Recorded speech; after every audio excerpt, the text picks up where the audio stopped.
오늘 저는 누가복음 9장 57절로 62절 말씀을 본문으로 주님을 따르는 자 이런 제목으로 잠시 은혜를 나누고자 합니다. 여러분들이나 저나 다 주님을 따르는 사람들이에요. 그리고 전 세계에 약 20억 가까운 크리스찬들은 다 주님을 따르는 자입니다. 주님을 따르지 않는 사람들은 진정한 크리스찬들이 아니에요. 주님 따르지 않으면은 주님이 계신 천국에 어떻게 갑니까? 따라가야 주님 계신 곳에 갈 수가 있기 때문에 그런 거예요. 오늘 본문이 예수님이 길을 가시다가 그 세 부류의 사람을 만납니다. 세 부류의 사람을 만나요. 그런데 우리는 주님을 따르는 사람들의 입장에서, 성도들의 입장에서, 하나님의 선민들의 입장에서 보면은 세 부류 중에 한 부류에 속한다 그 말이에요. 첫 번째 부류가 어떤 사람이냐? 자발적으로 예수님을 따르는 사람들이에요. 아마 대부분의 목사님들이 자발적으로 우리 주님을 따르는 자라고 이야기할 수 있을지 몰라요. 그런데 엄밀하게 생각해 보면은 내가 과연 자발적으로 주님을 따랐는가 한번 생각을 해 봐야 할 거예요. 두 번째 부류 사람이 주님을 따르라는 소명은 받았는데 우리 아버지 장사 지내고 나서 따르겠습니다 하는 부류의 사람들이에요.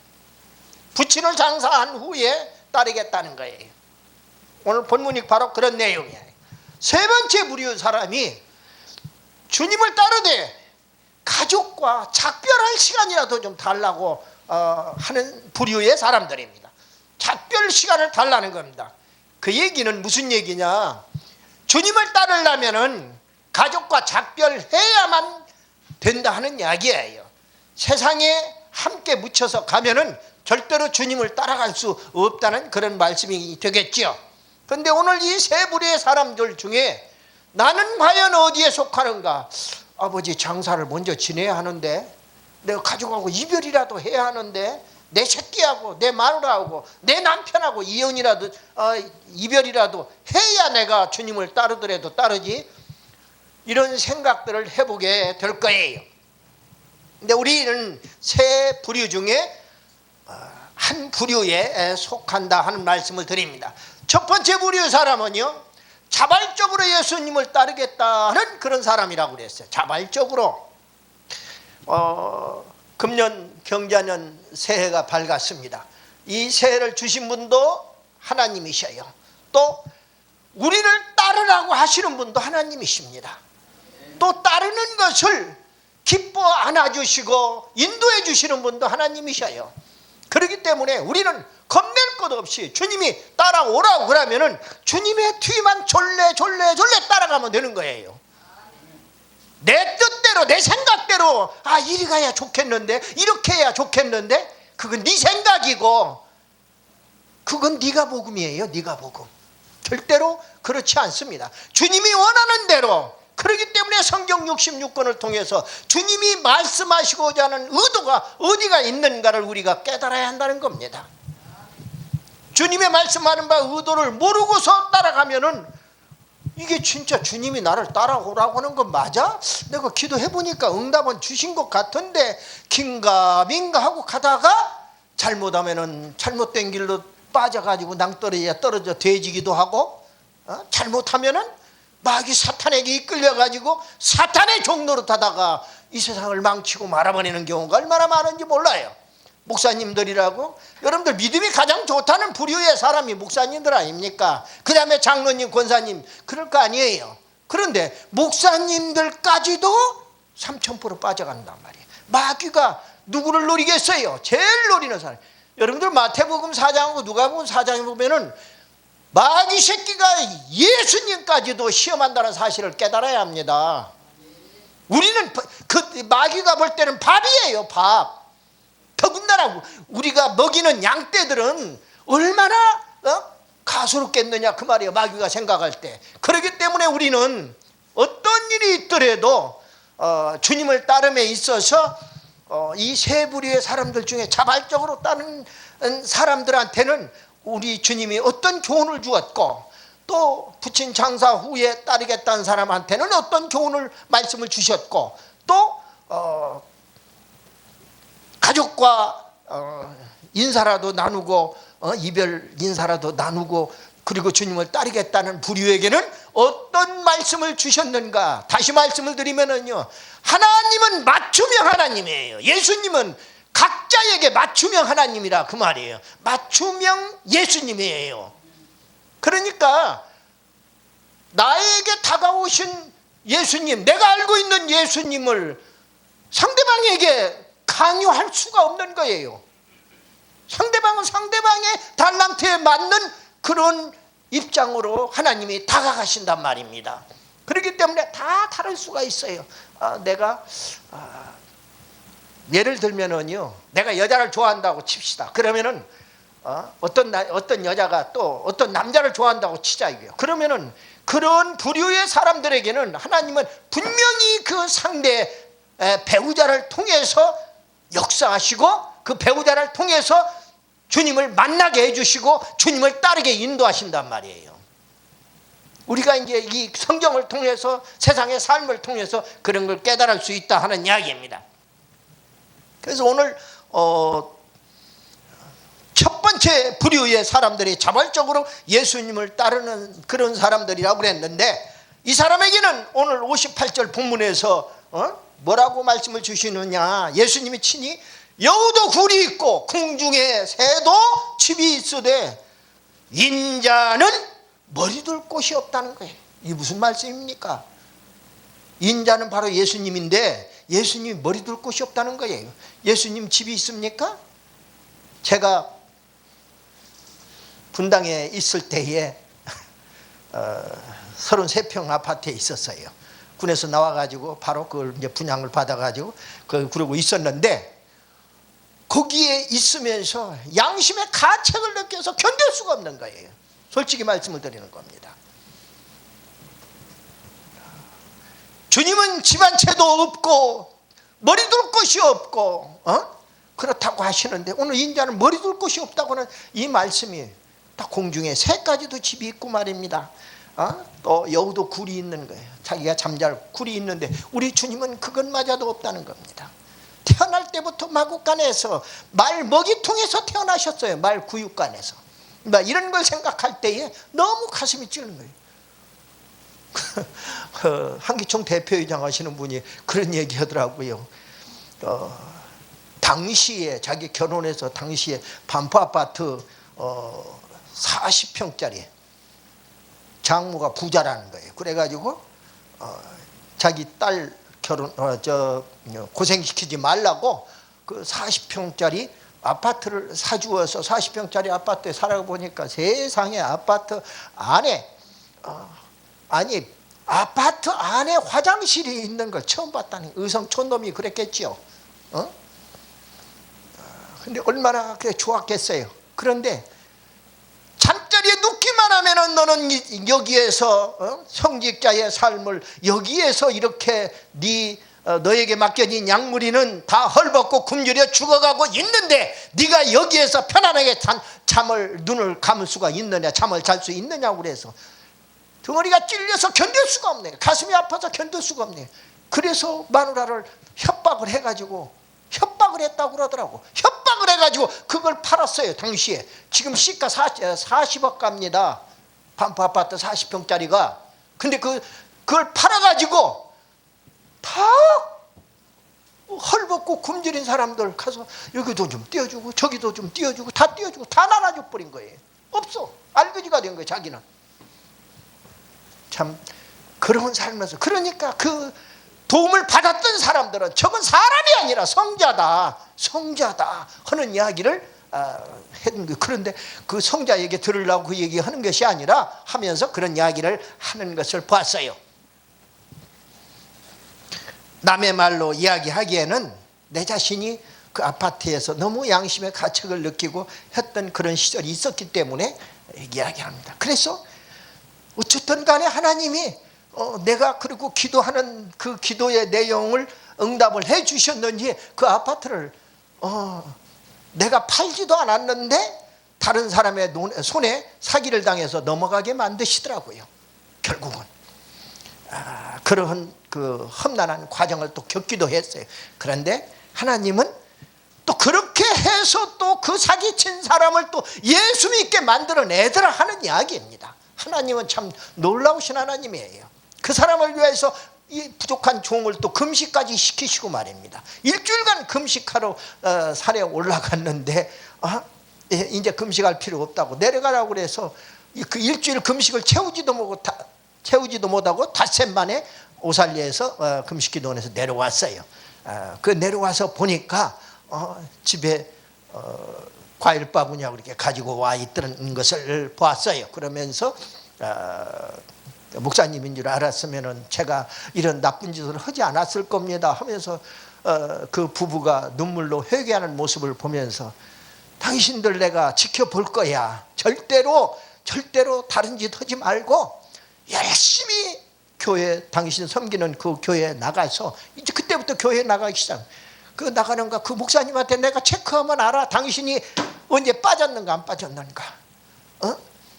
먼저 그의 나라와 의의를 구하라고 그랬는데 그러지 않고 네 마음대로 가정일을 돌보고 또 다른 일을 하고 먼저 하나님 일을 우선을 하지 않고 내 일이라고 내 가족 일이라고 먼저 앞세워 일을 하다가 하나님께 시험 들지 말고 그리고 마귀의 종로로 하지 말고 그리고 열심히 신앙생활 잘 하라고. 그리고 내가 그것을 1년 동안은 지켜볼 거야. 왜? 1년 정도는 지켜봐야 집사라도 세우거든. 믿음의 연단의 기간이 최소한도 주님의 제자는 3년 반이에요. 그러나 3년 반이 문제가 아니라 그 사람을 한 사람을 그 뒤에 이제 신앙생활을 어떻게 잘하고 있는지는 모르겠습니다만 제가 있는 동안에 한 1년 동안은 그 목사님하고 체크를 했던 그런 기억이 납니다. 한 사람의 영혼이 그토록 소중하다는 말씀이겠죠. 여우도 굴이 있고 공중에 새도 집이 있는데 인자는 머리 둘 곳이 없다는 말씀 무슨 말씀이냐.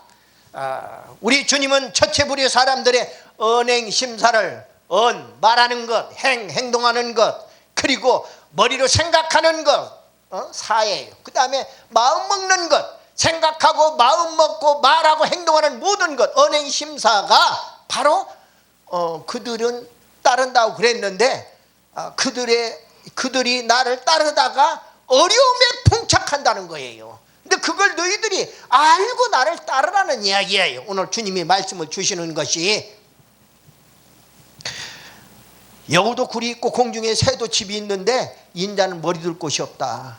나 따라와 봐야 별 볼 일 없다 그 말이야. 얻어먹을 것도 없고 고통의 고난의 인생의 길이다 하는 이야기를 지금 간접적으로 보여주고 있는 겁니다. 주님은 고난의 가시밭길을 알지 못하고 쉽게 덤벼들었다가 좌절과 포기에 직면하는 사람들에게 이 말씀을 주고 있는 겁니다. 그냥 저 길을 가면은 저 주님을 따라가기만 하면 그 정말 요즘 말로 대박 터뜨린단 말이야. 형제 중에 형제를 만난다. 영적으로 해야 형제 중에 최고의 형제를 하는 거죠. 천국 못 갈 지옥 갈 인생이 천국 가게 되니까. 그러나 그 길을 가는 데에는 자기 십자가를 짊어지고 가야 한다는 사실이에요. 고난의 길이 기다리고 있는 거예요. 그래가지고 좌절하고 포기하고 얼마나 많은 목사나 장로 권사들이 예수 잘 믿노라 하는 그런 계층들이 자빠지고 넘어지고 포기하느냐 하는 이야기입니다. 주님을 따르는 일은 일순간의 감정으로 덤빌 일이 아니다. 낭만적인 그런 일이 아니다. 고난의 가시밭길임을 깨달아라. 자기 십자가를 지고 따르라고 하는 이야기입니다. 마태복음 9장 24절에 그렇게 이야기합니다. 예수께서 제자들에게 이르시되 누구든지 나를 따라오려거든 자기를 부인하고 자기 십자가를 지고 나를 따를 것이니라 이렇게 말씀을 주고 있어요. 그 말씀이 마태복음만 있는 게 아니라 마가복음, 누가복음, 공관복음에 다 나온다고요. 얼마나 중요한 말씀이면 다 나오겠느냐 하는. 두 번째 무리의 사람은 주님을 따르는 소명을 받았는데 부친 장사하고 그리고 따르겠다는 사람, 부류의 사람들이에요. 이 사람들에게는 예수님 무슨 말씀을 주셨습니까? 죽은 자들로 자기의 죽은 자들을 장사하게 하고 너는 가서 하나님의 나라를 전파하라. 아버지 장사 지내는데 신경 쓰지 말고 너는 가서 그 장사 지내는 사람은 죽은 자들로 하여금 죽은 자는 장사하게 만들어. 죽은 자는 누구예요? 예수 안 믿고 천국 못 가는 사람들을 얘기하고 있는 거예요. 그 자들에게 맡겨두고 그리고 너는 하나님의 나라를 선포하라는 거예요.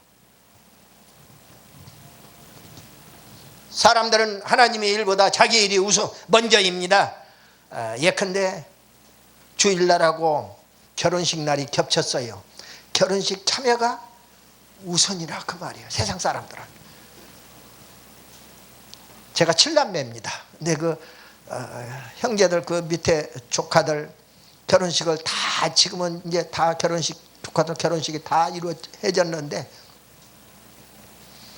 그 아이들이 우리 조카들이 어렸을 때에는 버스를 두 대를 대절해 가지고 1년에 2차례씩 어느 지역으로 가서 이렇게 가족 모임을 가졌던 집안 모임을 가졌던 그런 기억이 생생한데 지금은 그렇게 못하고 있습니다만 다 뿔뿔이 흩어져 버렸어요. 보니까 그렇게 했던 생각이 나는데 그런데 이들이 죽은 자들로 하여금 죽은 자들을 장사하게 하고 너는 가서 하나님의 나라 사람 선포하라고 그랬는데 하나님의 일보다 먼저 자기 일이 먼저인 것이 세상 사람들의 이치인데 그런데 우리 주님은 먼저 당신의 나라와 당신의 일을 해달라고 우리에게 부탁하는 거예요. 마태복음 6장 33절에 그런즉 너희는 먼저 그의 나라와 의를 구하라. 그리하면 이 모든 것을 너희에게 더하시리라. 나머지는 보너스로 내가 알아서 해줄 테니까 너는 먼저 하나님 나라하고 하나님의 의를 구하라는 거예요. 그걸 기도하라는 거예요. 그러면은 하나님이 나머지는 알아서 다 해결해 주시겠다는 거예요. 그걸 체험하는 진짜 정말로 어렵고 힘든 가운데에도 하나님의 나라만을 추구했던 그런 목회자들이 그 간증으로 하는 이야기를 수도 없이 많이 들어봤습니다. 세 번째 부류의 사람에게는 주님이 어떤 말씀을 했는지, 세 번째 부류의 사람은 주님을 따르되 그리고 가족과 작별할 시간을 좀 달라가는 부류의 사람이에요. 오늘 본문 62절에서 손에 쟁기를 잡고 뒤를 돌아보는 자는 하나님 나라에 합당치 않다고 교훈의 말씀을 주셔요. 주님은 가족 돌보는 의무를 무시하라는 의미가 아닙니다. 가족하고 이별해야죠. 작별해야죠. 그러나 주님을 따르는 자가 취해야 할 마음가짐을 얘기해 주고 있는 거예요. 오늘 우리 손에 쟁기 잡고 뒤돌아보지 말라는 거야. 쟁기 잡고 뒤돌아보면은 앞에서 소가 다른 데로 가면은 뒤돌아봤기 때문에 어디로 가는지 지금 구렁텅이로 빠지는지 아니면 냇가로 들어가는지 밭을 갈고 있는지 알 길이 없다는 이야기입니다. 옳은 말씀이지요. 성경에서 베드로, 요한, 야고보가 등장합니다. 주님의 제자 중에 삼총사지요. 수제자를 포함한 이 베드로, 요한, 야고보, 이 사람은 베드로가 가는 곳에는 요한도 따라가고 야고보도 따라가요. 그 요한은요, 그 사도 요한입니다. 바로 그 성만찬의 성화에 보면은 한가운데 주님이 계시는데 12제자가 다 앉아서 만찬 식사를 하는데 그러는데 주님의 품에 이렇게 덕하니 누워있는 그런 젊은 사도 요한을 모습을 볼 수가 있습니다. 그래서 주님이 지극히 사랑했던 사랑하는 제자라는 애칭을 주게 돼요. 그런데 이 사도 요한까지 세 사람이 따르는데 주님의 부름을 받았을 때 즉시 모든 것을 다 버려두고, 이게 다 뱃놈들이거든요. 그물도 버려두고 배도 버려두고 그리고 주님을 따랐어요. 즉시. 바로 자발적으로 따르라는 것도 아니고 소명을 가지고 불렀을 때 일로 와 하고 불렀어요. 오늘 여기 보니까 한 20명 가까운 사람들이 오늘 신년 할에 이렇게 참석을 했어요. 여러분들 행함 있는 믿음을 가졌으니 얼마나 행복한 사람인지 몰라요. 행복 이루들이 행함 없는 믿음은 아무짝에도 쓸 것이 없어요. 입으로만 천국 가면 입만 떼어가지고 천국에 가보니까 어떤 사람이 천국 가보니까 자기 목사님도 입만 거기서 뻐끔뻐끔하고 있고 장로님도 입만 뻐끔뻐끔하고 있고 권사님도 입만 뻐끔뻐끔하고 있더라는 거예요. 그런 사람이 되어서는 안 되겠다 그 말이에요. 마태복음 4장 19절로 20절에 보니까 말씀하시되 나를 따라오라 내가 너희를 사람을 낚는 어부가 되게 하리라. 사람 낚는 어부가 되게 하리라. 여러분들이나 저는 사람 낚는 어부예요. 믿으시면 아멘. 아멘이에요. 이 방송을 시청하는 세계로 열린 선교방송 시청자 여러분, 모두 사람 낚는 어부가 되시기를, 금년 한 해 사람 낚는 어부가 꼭 되시기를 바랍니다. 아멘이에요. 말씀을 마칩니다. 그들이 곧 그물을 버려두고 예수를 따르니라 그랬습니다. 개역 성경에는요, 따르니다가 아니라 쫓으니라 그랬어요. 쫓아가든 따라가든 그 말장난을 그만하고, 왜 그렇게 개역 개정판에서 따르니라로 바꿔놨는지 알다가도 모를 일이지만은, 그러나 예를 들어서 가라사대를 이르시대로 바꿨다더니 하면은 그 현대판으로 이렇게 많이 바꿔놨기 때문에 좋지요. 더군다나 현대인의 성경들을 여러분들 꼭 구해서 같이 보시기를 바랍니다. 그러면은 어려웠던 난의 성구가 많이 풀려요. 실제로 그런 걸 많이 체험을 했기 때문에 가끔 신학생들이 물어봐요. 아이, 교수님 이거 맞습니까? 틀립니까? 이게 어떻게 되는 겁니까? 하고 물어봐요. 그래서 그때는 개역 성경을 들여대주기도 하고, 개역 개정판 성경을 들여주기도 하고, 아니면 현대인의 성경을 읽어주기도 해요. 예를 들어서 이제 이해가 갑니까? 설명이 필요 있습니까? 없습니까? 하고 물어보기도 합니다. 알겠습니다. 손님 이제 설명 필요 없습니다 하는 것을 많이 느꼈어요. 오늘 말씀을 마쳐요. 성도들은 주님을 따르는 자들이, 또 사명자들이 바로 그런 사람들이 주님의 소명을 받으면 즉시로 응답하라는 거예요. 제가 군에 있을 때도요, 소통을 하거든요. 무전기를 가지고 소통을 합니다. 중대장은 소대장들하고 소통하고, 소대장은 분대장들하고 소통을 하고, 대대장은 중대장들하고 소통을 해요. 참모들하고 소통을 하고 할 때에 그 상대방 암호가 있어요. 저쪽에는 비둘기고 나는 예를 들어서 청룡이다. 그러면은 비둘기 여기는 청룡 그런단 말이에요. 그러면은 비둘기가 응답하는 거예요. 아무 얘기가 안 나와. 그러면은 비둘기 응답하라, 비둘기 되졌냐, 응답하라 하고 자꾸 얘기하는. 여러분들 하나님하고 소통을 할 때에도 다른 거 없어요. 내 사정 형편 얘기하고 도와주세요 하면 도와달라고 외치는 겁니다. 그러면 하나님이 너 지금 구름탱이에 빠졌어, 알았어 내가 건져줄게 하고 응답 즉시로 한단 말이에요. 하나님은 시간을 봐서, 상황을 봐서, 때를 따라서, 장소를 따라서 응답해 주신다 그 말이에요. 빨리 할 건 빨리 응답하시고, 천천히 할 건 천천히 응답해 주셔요.